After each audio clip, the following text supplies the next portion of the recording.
and welcome to Final Fights. I am Mark Hoffmeyer, and joining me is a man that is currently wearing a beautiful bandana. It's Adam Hodgins. You wear the bandana because it helps you both look tough and keep hair out of the food. And in also, the kitchen, there are no rules that are allowed to be broken. Tommy Lee Jones. So not only was Steven Seagal looking great with his hair, not getting any. I love why he's on the boat, because he could either be like two things on the boat, so they had to put him on there. But I love Tommy Lee Jones' bandana in this movie. It goes from forehead to neck.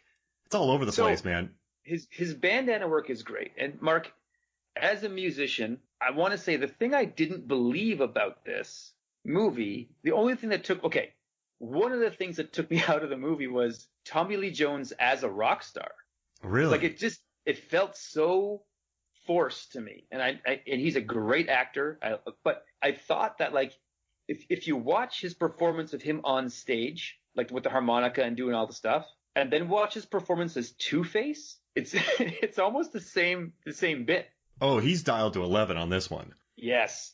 I see him more knocking out a great bass line than I do him playing the harmonica. Well, yeah, I think that maybe it wasn't that he was the wrong rock star. I think he was in the wrong rock band. Like if he was in like a Rolling Stones and they had seen some road work. I just felt like his band was too young to be hanging with a guy who looked like Tommy Lee Jones. It's a great point. That's just what I see. I don't know how valid that is. And it never did feel right to me. It never felt right. That's for sure. Yeah. But maybe because I just knew the twist and he's playing a role. So then I kind of just felt, oh, okay, he's playing a role. So then he doesn't fit in. Yeah, like that didn't matter, right? It didn't, like, you didn't need to believe it. But watching it analytically, that's what I believe. Now, Mark, I want to talk to you about Steven Seagal for a second. Uh-oh. No, and again, it's not a criticism, it's an observation. Because Steven Seagal has made more money in movies than I'll ever make. He's a much better martial artist than I'll ever be. So this is not a slight on Steven Seagal. But I feel like in every other action star's roles of the 80s in that ilk, so you get like First Blood where he's a drifter, society just doesn't like him, he's an outcast. Mm-hmm. When you get like every role that Van Damme's in, he's either homeless or a loner or an ex-criminal or he's dead and regenerate. Like he's even in Bloodsport where he's a soldier, like a military man, he's on the run from the military, right? Like it's not above the board. I feel like every one of Seagal's movie roles, he's like wildly celebrated by everybody. Oh, in the world he's in. Correct. In his character is not Steven Seagal, but his character is celebrated by everybody. I like him battling with Commander Krill and the people in the kitchen. Like he's being insubordinate, and he only cooks for the general. And yeah, everyone adores him in this kitchen. Like they all love him so much, and they just and then when they talk about him, and then I mean, yeah, everyone loves him. Jordan Tate, she's like, I got to be with him. I would rather have bullets fly over my head than be someplace safe. Everyone's like, you don't know who this guy is. Well, I know. You know what's funny too is what Commander Krill played by Gary Busey's like, listen, this guy is good. Don't send these people in here. He's like, I'll go take care of him. Send 2 guys in there. Then he kills them. And then they send Krill in to do it. And then he's like, oh, he'll be fine. We'll take care of him. I don't know what their tactics are on this boat. They're either, this guy's too dangerous, not dangerous. Let's burn his pies. I don't know. There's something, yeah. But again, I feel like at any point in time, you could have called the president and been like, hey, George, I just wanted to say happy birthday. And you're doing a great job. And he'd be like, thank you, Casey. Thank you so much. You're the best. Like, I feel like that could be like an outtake from this movie, right? Like he's renowned as the greatest at whatever it is he's doing. Oh, and he can, like, Jordan puts the president on hold while he's in a gunfight just so he can talk to them later on. That's the only person in the world that could do that. Does that make sense? Like, okay, wait, he's in a gunfight. We'll be put on hold. We'll go right back to Casey Ryback. And I want to tell you something about Casey Ryback or Steven Seagal. Yeah. I'm watching this knife fight. We're talking about final fights. We've already talked about the final fight in Under Siege 2, Dark Territory. But in this one, I was watching it, and Tommy Lee Jones is no slouch. He's in The Hunted. He knows how to knife fight. But between William Stanix and Casey Ryback, I'm watching this, and I'm thinking, these two are amazing. Stunt coordinator Conrad E. Palamisano, who worked with him on Marked for Death, Out for Justice, had worked with him before. He actually moved on to some gigantic movies, RoboCop 2, RoboCop 3, No Escape, Batman Forever. Hey, he went back with Tommy Lee Jones. Back to Tommy Lee. Whoa. Assassins, Conspiracy Theory, Lethal Weapon 4, Romeo Must Die. Hey, so you have a really big stunt coordinator. You have Steven Seagal at the height of his pomp. You have Tommy Lee Jones, who's already a really established character actor. I'm watching this knife fight, and I'm just thinking, this is real knife fighting. If I was in a back alley lot in some shady place where knife fighting was popular, this is what it would be like. But then I watched a 7-minute video that broke down the knife fighting in Under Siege. And normally I don't like these videos, but I do have a point here because they're looking at the knife fighting in a real knife fighting way. They're not looking at knife fighting in a movie fighting way. Because if you are in a real boxing match, and there have been some humdinger boxing matches, but there's a lot of straights, there's a lot of feints, there's a lot of hugging. It's not sometimes the most thematic. But when you are winging haymakers, leaving your feet, and landing 14 unanswered gut shots, that's cinema. And people love it. Actually, the most popular episode of the last year of Movies, Films, and Flicks is our Rocky III Final Fight episode. People love people winging punches at each other. So when this fight video broke it down, they just were like, well, why would you do that? If he did that, this would happen. And they just broke it. And then the final grade, the guy goes, I would give it an F. He's like, I want to give it a D, but he's like, Casey Ryback bit a knife and pulled it out of a man's hand. All that man would have to do is just slice. And so he's like, it's an F. This is an F knife fight.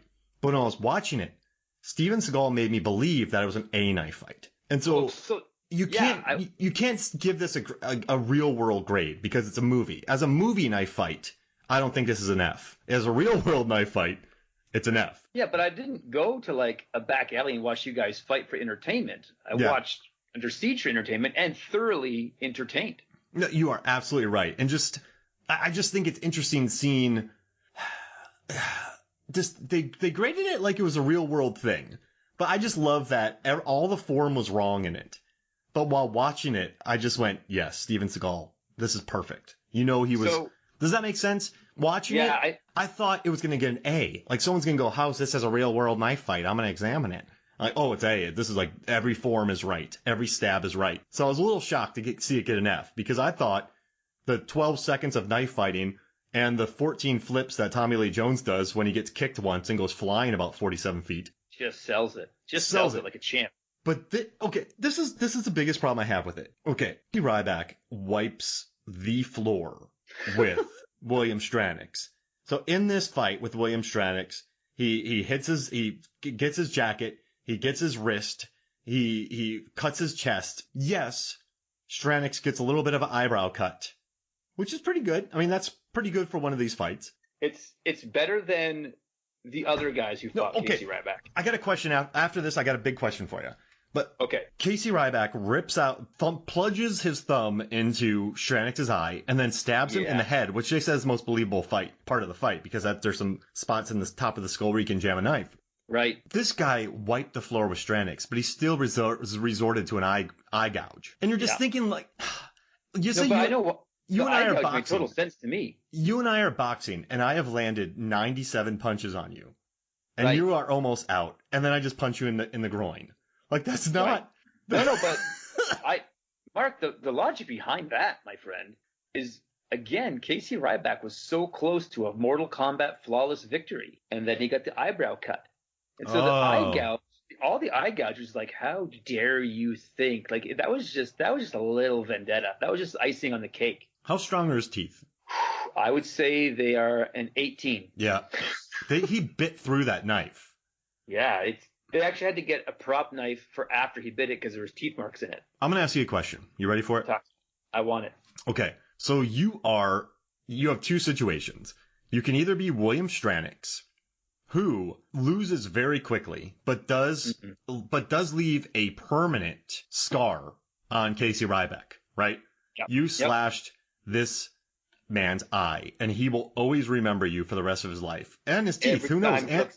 And his tongue. But you got the floor wiped with you. Like, you got the floor wiped. Like, you were a mop. You got smushed. Or you can be Marcus Penn from Under Siege 2, who got completely shellacked. And I know that's the wrong word for shellacked, but I love that word, shellacked. You got completely shellacked, but you lasted 4 minutes. 5. So, okay, you go up against Casey Ryback and you give him a fight for 5 minutes. Or you give him a fight for 30 seconds and leave a permanent scar on his eyebrow. Which one would you rather be? I'm going to say I'm going to be Under Siege 2. That because I don't want, let's say for some reason, the knife into the head and the electrocution of the control panel doesn't kill me. Let's say for some freak reason I survive those. They do some laser surgery. I want to be a forgettable villain. Like, I want him to forget that we fought. I don't want him looking in the mirror being like, look at my eye. I used to be perfect. I don't want that. I don't want that hate on me. Yeah, that's interesting. So if you survive a knife to the brain and a follow-up electrocution. Right. Because his knife stabbing is so amazing that he missed everything in the brain. The parts of the brain that he hit are the parts that hold on to meals that were mainly forgettable. So that's all you lose. Like, that's what he knows. Yeah. And you survive it. So if you're walking by him in a grocery store, really nice deli, though, because you got to have good meat for Ryback. You got to have a good everything. And he's the guy that only walks on the outside of the grocery store. He doesn't go to any of the inner aisles with the produce food. None. It's only food element. Oh, wow. That's a beautiful thing. Nothing frozen. Wow. That's pretty amazing. I love it. So he's just going around. He's getting some really nice, he's got some nice potatoes. some Yukon Gold. He's gone at the cheese counter. He's got some really interesting cheeses. He is going to make a wonderful dinner. He's ready to go. You walk by him and he goes, did I beat him up on a train? Nah. He's going to keep going. Or did he give me this scar above my eyebrow? You're done. Done skis. You're going to have a carrot fight and be stabbed. You want to know why Ryback wasn't married by the second movie? Why? Because whenever he looked in the mirror, he saw that scar and said, I just don't have the confidence to approach a lady anymore. Yeah, and I bet you that Jordan Tate noticed that. Yeah, no, she was into him until the fight, and she was like, well, you got hit? Ugh. TLJ lit you up? Come on now. I love TLJ. We don't play that way. I love how he loses his jacket, and then just his shirt, and everyone's like, you've gone crazy, man. Now, Mark, I want to say something. Mm-hmm. I need the floor for a minute. Uh-oh. Because, I think you and I both, in our history, have tried to remain very positive about things. And being upfront and honest is important to both of us. And I want to be able to admit when I've made a mistake or spoken out of turn. So in our Dark Territory Under Siege 2 podcast for the final fight, I mentioned Casey Ryback, Steven Seagal's cha-cha hands, we call them. Yeah. He's constantly moving his hands in front of his face. And I was like, what? Like, it just looks so weird, and it's just dumb. I harped on it a little bit. So my 10-year-old girl is in Kempo Karate, and she's doing very, very well. And so we jokingly spar. So, you fists up, and then she comes at you, and she does her blocks, and I do the blocks, and then she kicks me in the shin. That's how every one of our little sparring matches takes place. We ha, and then she kicks me in the shin, and we laugh. She came at me today, like, putting up her dukes. And as a gag, I did the Casey Ryback hand moves. She was mesmerized. She had no idea what to do. Yeah, because it's so unexpected. She was like, "What is happening? I don't know." And I could have done anything I wanted, right? And I said, You know what? Hats off. I guess there's some method to his madness. Steven Seagal, I apologize. Now, I read the knife fighters are saying arm motion is good. You want constant arm motion. Mm-hmm. But I feel like you want constant arm motion when you have the knife. Yeah, I feel like you want constant stabbing when you have the knife. I could see how that was mesmerizing and how unexpected it is, because let's say you and I are boxers, right? Mm-hmm. And the person who trained us, his name is Mean Mad Dog Mitch McGinley, right? Oof. 4 M's, I get it. And all he ever does is go, just the basics, son. Just the basics. Just the basics.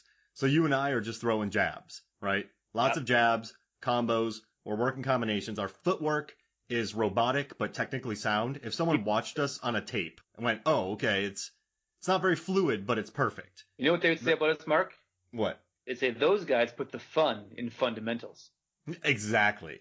They would say nothing about them is flashy, but look at that combo. Look at they punch in bunches.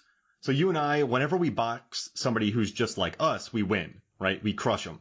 We crush people because we are better at, we put the fun in fundamentals. Right. No one has a better skeleton ground-based training than us.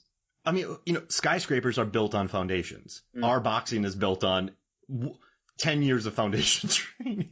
I want to buy your DVD collection, Mark's Boxing Foundations. Exactly. And it's just the same clip for 10 years. Just footwork. And you would sell the DVDs in a boxing set. Oh my gosh. And a ring.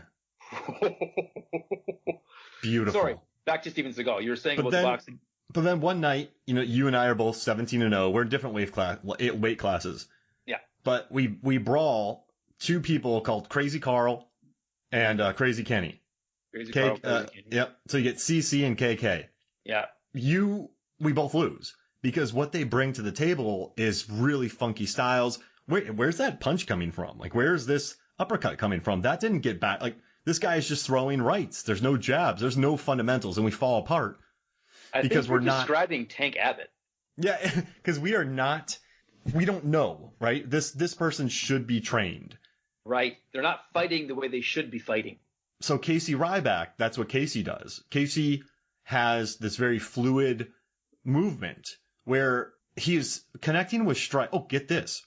So William Stanix, Tommy Lee Jones, is thinking he won't slice me there because I would stab him, so I'm not even going to have it ready. So by the time that he gets stabbed, he's like, crap, what? Why? I don't get this. And then he completely falls apart. Yeah. So his domination could be that he's going up against well-trained military tacticians who act crazy. But his stuff is so weird, they have no defense for it because it's so weird and unconventional and technically not sound. Right. Right. So, Mark, how long was this final fight from beginning to end? 2 minutes. And so how many strikes did Ryback get in on Tommy Lee Jones? How many strikes did Ryback? Like how many wounds did he inflict? Okay, so he stabs his jacket. Yeah. And then he stabs his chest. He gives a slice on his chest. Yeah. And then he slices his wrist. Yeah.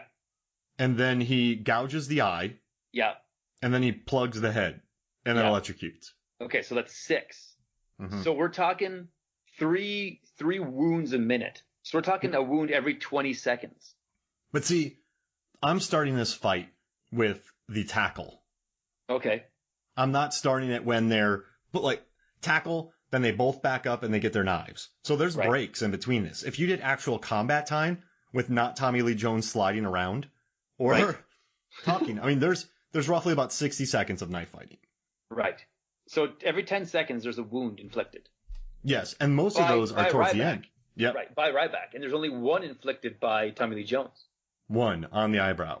So, yeah, he gets shellacked. Do you think this movie plays better if Seagal wins flawlessly? Yes. I'm going to say it's either an even match or a flawless victory. Don't give me the almost flawless. Well, all right, so here's the thing. We talked about equilibrium being beautiful, and that's essentially a flawless victory. Right, but he earns it. He earns that flawless victory. And it's different. It comes across as different. You don't see it coming. This one, though, it just feels like a superfluous, superficial scar that means nothing. Right. And it should just be a shellacking. Right, because it is a landslide. It is no contest. However, for some reason, we give him a crumb. Yeah, I mean, I bet that was TLJ wanting that. Like, hey, I need to get something out of this. Oh, I do not think our friend Steven was like, he should cut me once. He was not. It was just TLJ was on set, and you give respect to TLJ. But the knife grabbing with the mouth should not have been in this because they showed every way that you could break out of that way that the knives were being held. Yeah.